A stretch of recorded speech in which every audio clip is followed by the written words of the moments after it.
మీకు తెలుసా? వింతలు విశేషాలు. Statue of Liberty. 2 అగ్రదేశాల స్నేహబంధానికి ప్రతీక ఈ స్టాచ్యూ ఆఫ్ లిబర్టీ. స్వతంత్ర అమెరికాకు ఫ్రెంచ్ కానుక ఇది.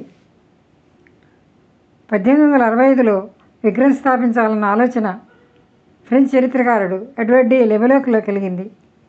ఫెడ్రిక్ అగస్టీ బోర్తెల్డీ విగ్రహాన్ని నిర్మించాడు. దీని ఏర్పాటుకు రమారమి 15 సంవత్సరాల కాలం పట్టింది. ప్రపంచం మొత్తం మీద లోహంతో తయారైన విగ్రహం ఇదొక్కటే.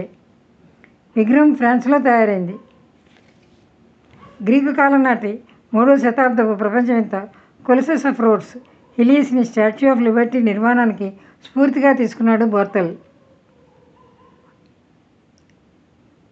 విగ్రహం తయారయ్యాక మొత్తం విగ్రహాన్ని 1885 షీట్స్గా చేసి ఫ్రెంచ్ నేవల్ ట్రాన్స్పోర్ట్ షిప్ ఇజేర్లో అమెరికా పంపారు.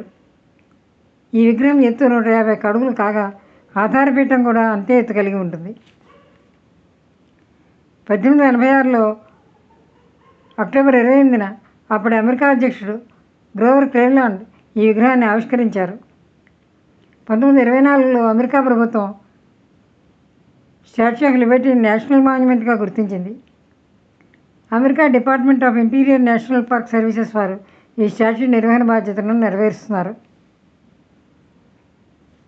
న్యూయార్క్ హార్బర్ నీటి మట్టానికి దాదాపు 305 అడుగుల ఎత్తున ఉంది స్టాచ్యూ ఆఫ్ లిబర్టీ.